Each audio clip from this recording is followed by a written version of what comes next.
no solo no tengan que pagar, no tengan que hacer frente a la sanción que está legalmente estipulada por esas prácticas, sino que además se les ofrece contribuir de una forma inferior a lo que tiene que hacer cualquier otra persona. Pagar unos impuestos inferiores a lo que se tiene que pagar cuando una empresa lleva sus cuentas, sus estados, sus economías de la forma que debe, o una persona hace su declaración de la renta conforme está estipulado de una forma legal. Se les ofrece no solo no pagar la sanción, sino pagar menos. Eso fomenta la economía sumergida. Eso ofrece el mensaje de que la economía sumergida sale muy rentable. Lo que habría que hacer sería, yo diría casi a nivel político, pero también a nivel social, y en eso deberíamos participar todos, hacer lo contrario, hacer ver, y de una forma bastante enérgica, por llamarlo de alguna forma, que la economía sumergida es algo por lo que tenemos que luchar todos, en la medida que cada uno pueda. La mayor parte de nosotros, la medida que podemos tomar a lo mejor no va a ser más que no poner buena cara cuando nos cuentan que alguien bajo cuerda de dinero público se llevó una comisioncilla por aquí, o que tal persona ha declarado Hacienda menos de lo que debe. A lo mejor a lo que podemos llegar es a no poner buena cara y no reír la gracia. Pero eso debemos hacer, si no es más lo que está a nuestro alcance. En parte, yo lo veo un poco, sacando por supuesto la distancia, que las campañas que se están haciendo contra la violencia de género, la violencia de género es una cuestión de todos. Se dice, no te calles frente a la violencia de género, no la admitas, no la consientas, no la asimiles, en la medida que cada uno pueda. Yo pienso que contra la economía sumergida habría que ser contra la corrupción pública, contra la corrupción privada también. Habría que ser también este tipo de no ya campañas, sino adoptar este tipo de dinámicas, intentar crear una conciencia social parecida en uno y en otro, y es que este tipo de cosas no son permisibles, porque nos hacen daño a todos, aunque no lo creamos. Con respecto a la verdadera salida de la solución, cosas importantes a nivel individual, pero a nivel público también, es la actitud que se toma. Como decía al principio, la actitud de no conformarse, de no echar las culpas a otro para autocomplacerme, para ser autocompasivo, sino tomar una actitud de conocimiento, de querer saber lo que sucede en la medida que cada uno pueda, que cada uno se haga su análisis. Yo me hago los míos. Me encanta oírlo de los demás, porque aprendo mucho de ellos y mejoro los míos también. Hay que saber asimilar a cada uno lo que está pasando, y desde luego también un cierto cambio de concienciación en la actitud que se debe tomar. No consentir malas prácticas y de tener un poco la idea de que esto es labor de todos y mía también. Al igual que nos lo dicen que Hacienda somos todos, pues la sociedad somos todos.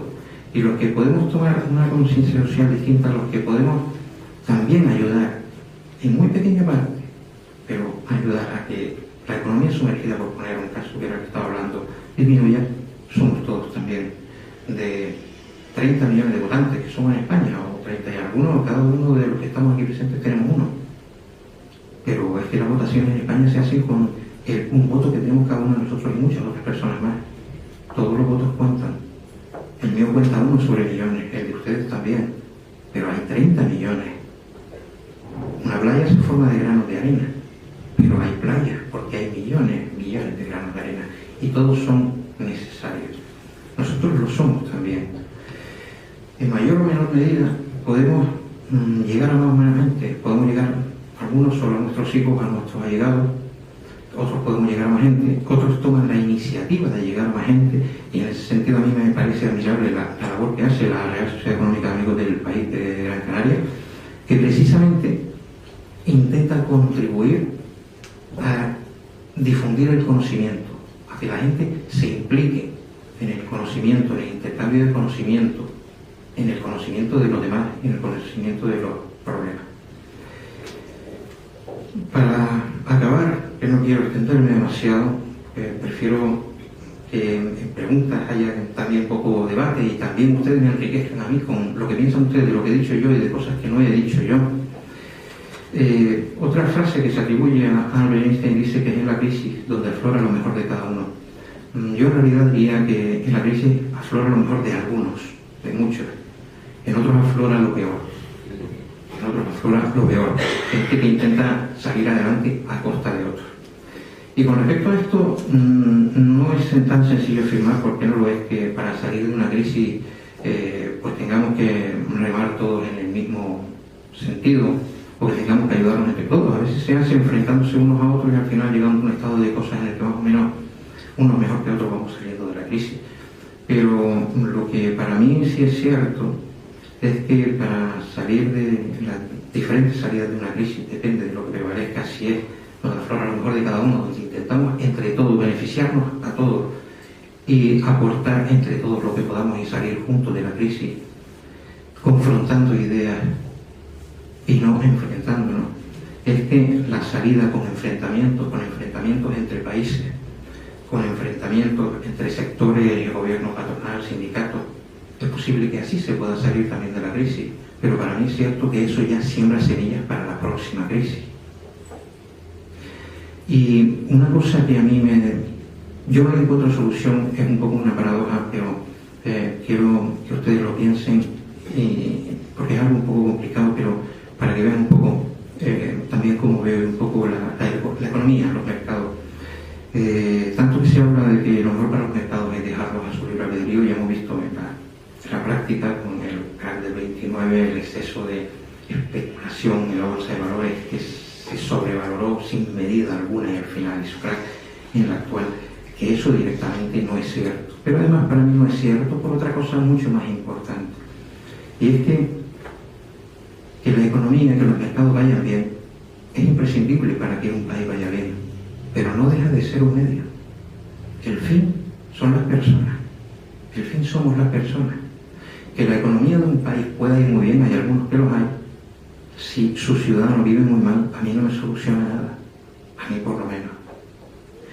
Entonces, yo quisiera hacerle ver eso, la economía es un medio, y la paradoja es que económicamente es perfectamente razonable que a un país que tiene dificultades y se le presta dinero, y a personas también, se le haga una tasa de interés más alto que a Alemania, por ejemplo, que ofrece mucha confianza en su devolución, y el dinero, la deuda pública, el dinero que se presta a Alemania tiene un interés mucho más bajo. Eso económicamente es razonable, pero socialmente, de lo que estamos hablando es que a alguien o a un país, por ser pobre, por el hecho de ser pobre, se le va a vender un producto financiero, se le va a vender lo mismo más caro por el hecho de ser pobre, con lo cual lo vamos a hacer más pobre. Y a un país rico o a un sector rico se le va a prestar, se le va a dar a ese producto, a vender ese producto más barato por el hecho de ser rico, y vamos a seguir contribuyendo a que lo sean más, por lo menos que se ahonden las diferencias entre uno y otro. Económicamente es razonable, socialmente para mí no lo es mucho. Sí.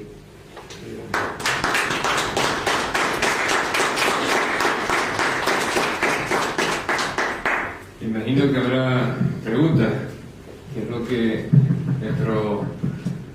nuestro conferenciante planteó. Mientras tanto, si piensan algo, yo le voy a hacer alguna pregunta. En los últimos años, y sobre todo se agudiza en los últimos meses, la lista de propuestas de mejoras del sistema político es interminable, ¿no? Desde acabar con el Senado, es decir, hay un campo abonado para la demagogia más desbocada, ¿no? Sin control. Y a la vez aparece un montón de propuestas aparentemente interesantes, ¿no? Me da la impresión de que no se puede canalizar tanta pasión y tanta propuesta reformista. El sistema no admite una digestión de esas propuestas, porque los principales actores del sistema son los dos grandes partidos. Dos grandes partidos que tienen más coincidencias en sus prácticas políticas que en sus diferencias. Hay una especie de mimetización entre ambos a lo largo del tiempo. pregunto, este panorama, suponiendo que sea cierto lo que digo, este panorama es bueno o malo para la España de la poscrisis, una España que tiene que aceptar que no es no va a ser igual a la que estaba en el momento de la crisis, ni en lo bueno ni en lo malo. Entonces, ¿qué España política, qué España transformada en lo político podemos aspirar razonablemente a tener? Estoy completamente de acuerdo en lo que planteas. A ver, hay una cosa que en principio es buena, pero hay que tomarla con mucho cuidado, y es el exceso de propuestas individuales que circulan por ahí, porque en algunas es posible que sean hasta cierto punto sensatas, que tengan una cierta viabilidad, y en otras es un populismo bárbaro. Incluso hay otras que sencillamente dan datos falsos, dan media verdades para intentar convencer, sobre todo emocionalmente y no racionalmente, a las personas a las que se llegue. Yo, con respecto al panorama político español, no lo veo demasiado ya. Coincido en que los dos partidos mayoritarios en España, que prácticamente son los que llevan gobernando desde el principio de la democracia, en pocas veces en coalición, pero han sido siempre los mayoritarios, tienen políticas bastante comunes o dinámicas bastante comunes. Pueden tener en aspectos sociales se pueden diferenciar en algunas cosas, en aspectos políticos menos y en aspectos económicos bastante menos.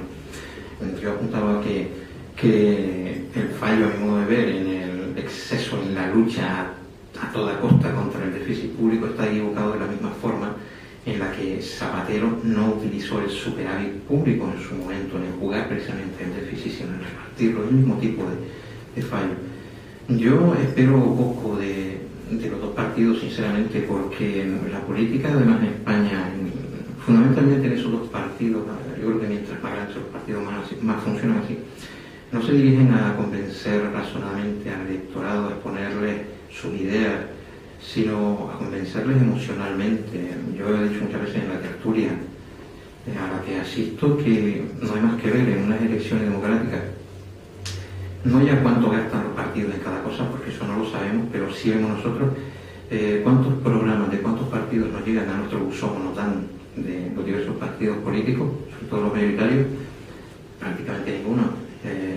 Cuántas sobres con los votos ya dados para esos partidos y cuántos carteles electorales, cuñas publicitarias de televisión vemos que se dirigen a convencernos de que lo mejor para nosotros es votar para ese partido, pero con un sencillo eslogan, con una foto retocada para que quede bien. La proporción entre uno y otro es abrumadora.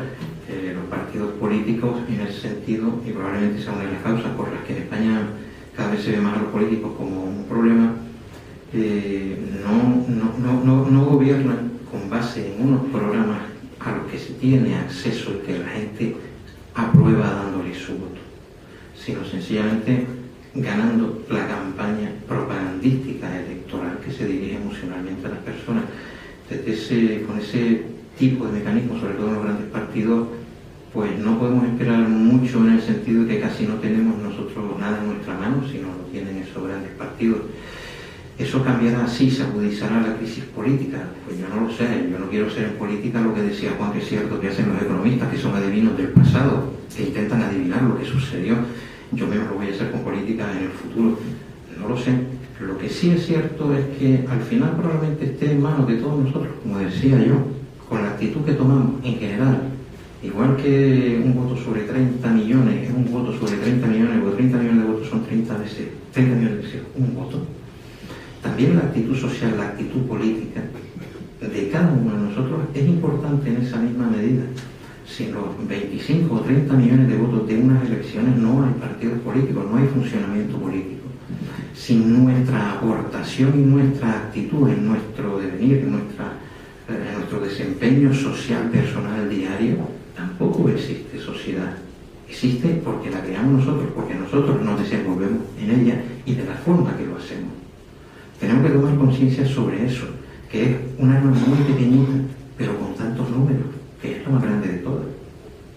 Yo al final, como le decía, coca de arma. Esto me hace casi definirme un poco como un optimista escéptico. Soy optimista porque creo que a largo plazo será lo que ganará, como decía Napoleón, la lucha entre la espada y el conocimiento y la pluma. Termina ganando la pluma a la larga, quizá la corta no. Soy escéptico por eso, porque de aquí a corto plazo, sobre todo con el panorama político que nos acabas de decir, con el que yo estoy de acuerdo, no creo que vayan a empezar a solucionarse las cosas, ni siquiera ponerse los cimientos, porque la crisis no se va a solucionar de aquí a 2 o 3 años, por muy bien que se hagan las cosas, va a ser bastante más larga. Pero bueno, en fin, soy escéptico a corto, medio plazo y optimista a largo plazo, quizás a largo plazo que yo no lo vea, pero hay que serlo, porque es a donde no llegaremos nosotros, pero sí lo que dejemos atrás. ¿Alguna pregunta que se quiera hacer? Bueno, a mí siempre me agobia mucho. Gracias. A mí siempre me agobia mucho cuando tengo un problema, no encontrar una solución. Y yo creo que este momento sería ideal que estuviéramos buscando soluciones. Y ahora montándome ya en el país de las maravillas, pensando que este es un país muy solidario y que esta economía debería ser para el bien común, pues que se dirigieran la fortuna o todo el dinero que se invierte en gastos innecesarios, entre todos los que podamos, pues invertir en el tesoro público. Esa sería una fórmula, de alguna manera, que ese dinero que está por ahí rodando, porque hay dinero por ahí rodando, se invirtiera en eso, en el tesoro público, en letras del tesoro, en esas cosas. Digo yo que sería a lo mejor una solución. Gracias.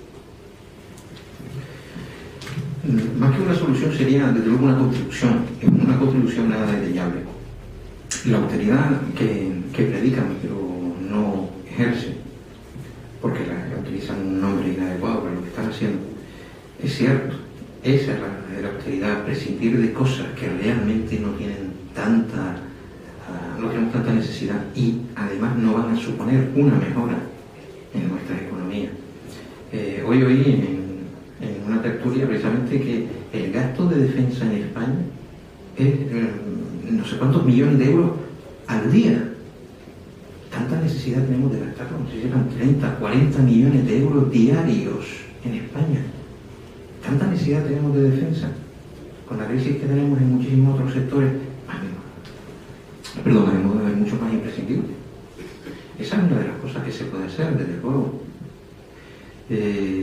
A nivel particular también es algo que podemos hacer, pero yo creo que sobre todo a nivel público donde se debe hacer no solo con cuentas públicas, sino con direccionar la economía privada. La Constitución española establece el derecho a la propiedad privada, en mi modo de ver es algo perfectamente legítimo, me parece perfectamente bien, pero en el mismo artículo también dice que debe cumplir una función social. Como muchos otros derechos, incluso los derechos fundamentales establecidos en la Constitución, tiene límites. Y el límite son muchas veces la interconexión entre unos y otros. En el caso del derecho a la propiedad privada, lo podemos ver un claro ejemplo en las leyes urbanísticas. El derecho a la propiedad privada de un inmueble no es absoluto. Yo no me puedo comprar un solar en primera línea en las canteras, socavar 20 pisos hacia abajo de aparcamientos y hacer 50 plantas hacia arriba, porque, entre otras cosas, aparte de que técnicamente eso es brutal, es de una insolidaridad terrible con el resto de vecinos de la zona, que tapo vistas, que es un verdadero desastre. La propiedad privada de inmuebles está legislada con leyes urbanísticas que pueden estar más o menos acertadas, que no mucho, porque ha sido uno de los pilares de la especulación de la burbuja inmobiliaria y estará bastante peor aplicada, pero debe existir, es razonable que exista.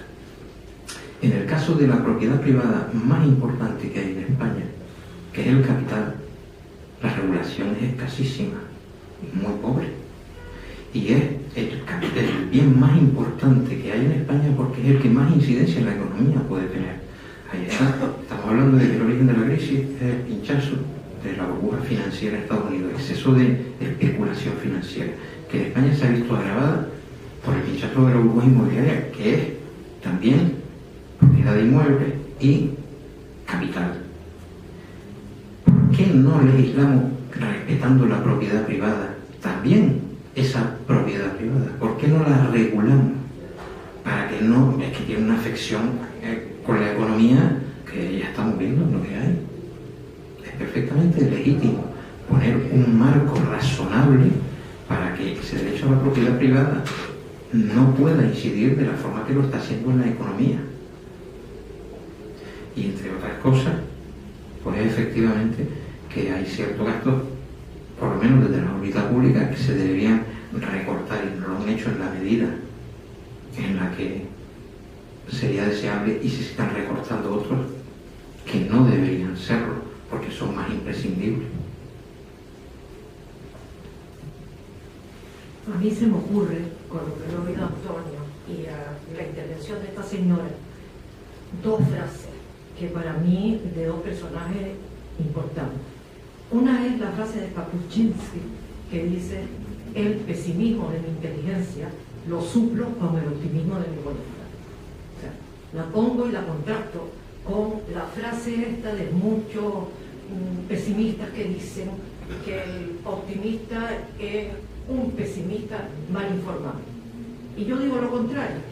Yo soy optimista por una tenaz disciplina, porque inteligentemente tengo que ser pesimista por todo lo que veo, pero voluntariamente quiero ser optimista.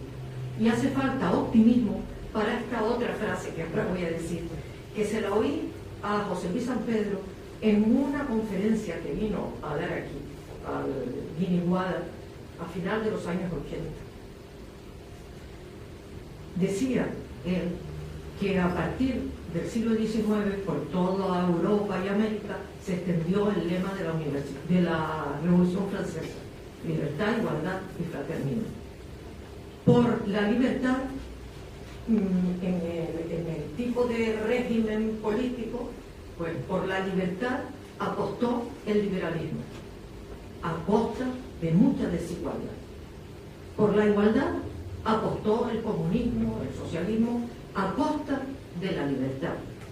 Sin embargo, decía él, y estoy hablando de los años 80, Vico, por la solidaridad, que es el único valor que en un mundo que hace agua por todas partes, si en aquella época lo hacía, ahora que ya está a punto de zozobrar, no sé cómo he dicho que soy optimista, pues resulta que más falta hay.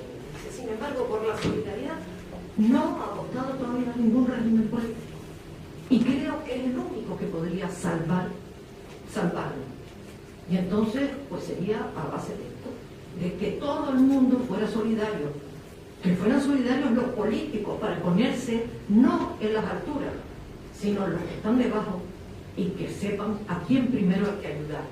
Y que no son ellos los que tienen que ir a la política a ayudarse a ellos, sino a ayudar a los demás y ser servidores de los demás. La gran desfortuna, porque si hacemos un estudio, ¿por qué han llegado estas grandes fortunas a hacer hoy día, a tenerlas hoy día?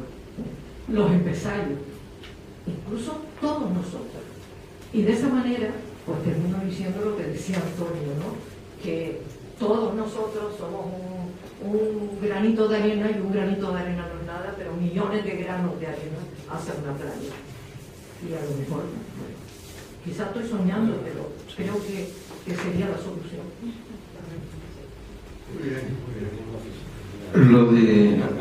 Lo de Kapuscinski se parece bastante, pero por supuesto muchísimo mejor dicho, lo que decía yo antes de que soy un escéptico optimista, o un optimista escéptico, mucho mejor dicho, pero es bastante parecido, con lo que estoy de acuerdo.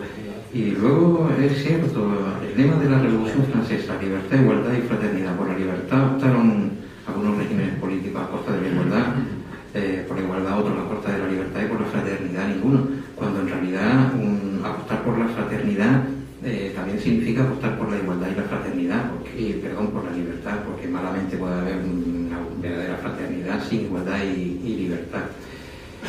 Con respecto también en parte a lo que decía la pregunta anterior, yo pienso que, no sé el resto de sociedades como son, pero la española, bueno, por lo menos estudiando historia reciente o viendo la historia reciente de España, pienso que España puede ser un país grande tanto para lo bueno como para lo malo, depende de cómo se planteen las situaciones, o cómo se les planteen a las personas, o qué tipo de situaciones debamos afrontar. somos capaces de enfrentarnos muy malamente por un partido de fútbol o por dos partidos políticos contrarios y casi llegar a las manos, incluso a nivel bastante extendido, como somos capaces de ser uno de los países más solidarios que hay. España es el país que lleva muchos años a la cabeza en donación de órganos, y eso es un dato de solidaridad bastante estimable. Un dato puntual pero estimable: en el 11M, en los atentados de Madrid, yo recuerdo que esa mañana se terminó haciendo un llamamiento a la población de Madrid para que por favor dejara de asistir a los centros habilitados para donación de sangre, porque estaban desbordados y ya tenían exceso de sangre con respecto a la que iban a necesitar. Eso significa una solidaridad personal enorme. España es capaz de hacer ese tipo de cosas. Pasa que desgraciadamente parece que a veces también es capaz de actuar con la misma contundencia pero en sentido negativo. Hay que estudiar, hay que buscar las fórmulas para que se haga en el buen sentido, con fraternidad, como apunta Coca.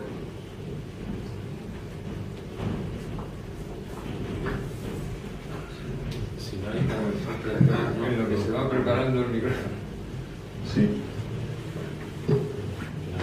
Bueno, yo le iba a hacer una pregunta al conferenciante, pero como señor presidente, fue compañero mío de Tabacoral,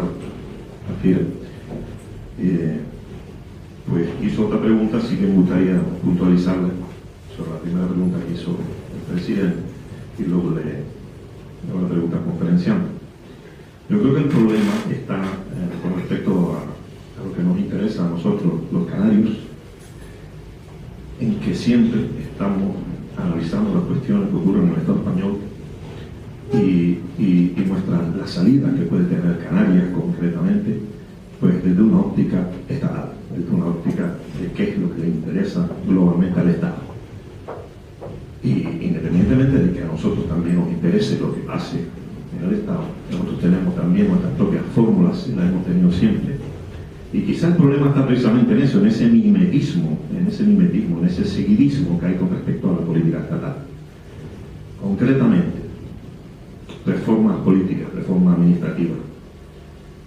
Ustedes lo saben perfectamente que nosotros tenemos un estatuto de autonomía desde 1912. La ley de Cabildo. La ley de Cabildo permitía la unión de dos o más cabildos. Así que lo que en otros lugares se llama la Generalitat o la Junta o Consejo, aquí se tenía que haber llamado la mancomunidad. ¿Se imaginan ustedes el ahorro y la racionalización del gasto que se haría simplemente habiendo aplicado ese fuero? Recuerden a Carballo Gotanda, los dos grandes fueros, franquicia y cabildo. Y si hubiera ido por esa vía, que no tenía nada que ver ni con el 151, ni con el 143, en definitiva, nosotros somos territorio de ultramar, ultraperiférico, como quieran llamar, y tenemos nuestras propias fórmulas. Los cabildos son instituciones propias de la expansión ultramarina de España, y está, incluso hoy en día se llaman cabildos en América a los ayuntamientos en muchos países, como ustedes saben. Por tanto, ahí tenemos la fórmula. Evidentemente había que hacer una reconversión funcionarial, eso sí, había que hacer. Una parte de los funcionarios irían al cabildo y otros prejubilaciones y otros pues tendrían que absorberse por la economía privada. Bueno, lo dejo ahí sobre la mesa. En la medida que cada uno pueda. La mayor parte de nosotros, la medida que podemos tomar a lo mejor no va a ser más que no poner buena cara cuando nos cuentan que alguien bajo cuerda de dinero público se llevó una comisioncilla por aquí, o que tal persona ha declarado Hacienda menos de lo que debe. A lo mejor a lo que podemos llegar es a no poner buena cara y no reír la gracia. Pero eso debemos hacer si no es más lo que está a nuestro alcance. En parte, yo lo veo un poco, sacando por supuesto la distancia, que las campañas que se están haciendo contra la violencia de género, la violencia de género es una cuestión de todos. Se dice, no te calles frente a la violencia de género, no la admitas, no la consientas, no la asimiles, en la medida que cada uno pueda. Yo pienso que contra la economía sumergida habría que ser contra la corrupción pública, contra la corrupción privada también. Habría que ser también este tipo de no ya campañas, sino adoptar este tipo de dinámicas, intentar crear una conciencia social parecida en uno y en otro, y que este tipo de cosas no son permisibles, porque nos hacen daño a todos, aunque no lo creamos. Mientras somos todos, pues la sociedad somos todos, y los que podemos tomar una conciencia social distinta, los que podemos también ayudar, en muy pequeña parte, pero ayudar a que la economía sumergida, por poner un caso que era el que estaba hablando, disminuya, somos todos también. De 30 millones de votantes que somos en España, o 30 y algunos, cada uno de los que estamos aquí presentes tenemos uno. Pero es que las votaciones en España se hacen con un voto que tenemos cada uno de nosotros y muchas otras personas más. Todos los votos cuentan. El mío cuenta 1 sobre millones, el de ustedes también. Pero hay 30 millones. Una playa se forma de granos de arena, pero hay playas porque hay millones de granos de arena y todos son necesarios. Nosotros lo somos también. En mayor o menor medida podemos llegar a más o menos gente, podemos llegar algunos solo a nuestros hijos, a nuestros allegados, otros podemos llegar a más gente, otros toman la iniciativa de llegar a más gente, y en ese sentido a mí me parece admirable la labor que hace la Real Sociedad Económica de Amigos del País de Gran Canaria, que precisamente intenta contribuir a difundir el conocimiento, a que la gente se implique en el conocimiento, en el intercambio de conocimiento, en el conocimiento de los demás y en el conocimiento de los problemas. Para acabar, que no quiero extenderme demasiado, prefiero que en preguntas haya también poco debate y también ustedes me enriquezcan a mí con lo que piensan ustedes de lo que he dicho yo y de cosas que no he dicho yo. Otra frase que se atribuye a Albert Einstein dice que es en la crisis donde aflora lo mejor de cada uno. Yo en realidad diría que en la crisis aflora lo mejor de algunos, de muchos. En otros aflora lo peor. En otros aflora lo peor. Gente que intenta salir adelante a costa de otros. Y con respecto a esto, no es tan sencillo afirmar, porque no lo es, que para salir de una crisis pues tengamos que remar todos en el mismo sentido, o que tengamos que ayudarnos entre todos. A veces se hace enfrentándose unos a otros y al final llegamos a un estado de que no solo no tengan que pagar, no tengan que hacer frente a la sanción que está legalmente estipulada por esas prácticas, sino que además se les ofrece contribuir de una forma inferior a lo que tiene que hacer cualquier otra persona.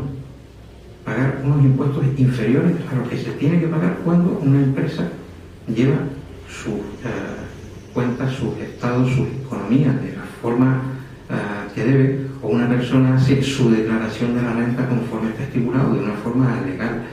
Se les ofrece no solo no pagar la sanción, sino pagar menos. Eso fomenta la economía sumergida. Eso ofrece el mensaje de que la economía sumergida sale muy rentable. Lo que habría que hacer sería, yo diría casi a nivel político, pero también a nivel social, y en eso deberíamos participar todos, hacer lo contrario, hacer ver, y de una forma bastante enérgica, por llamarlo de alguna forma, que la economía sumergida es algo con lo que tenemos que luchar. Con respecto a la verdadera salida de la solución, cosas importantes a nivel individual, pero a nivel público también, es la actitud que se toma. Como decía al principio, la actitud de no conformarse, de no echar las culpas a otro para autocomplacerme, para ser autocompasivo, sino tomar una actitud de conocimiento, de querer saber lo que sucede, en la medida que cada uno pueda, que cada uno se haga su análisis. Yo me hago los míos. Me encanta oír lo de los demás, porque aprendo mucho de ellos y mejoran los míos también. Hay que asimilar, saber asimilar a cada uno lo que está pasando, y desde luego también un cierto cambio de concienciación en la actitud que se debe tomar. Como hablaba, de no consentir malas prácticas y de tener un poco la idea de que esto es labor de todos y mía también. Al igual que nos lo dicen que así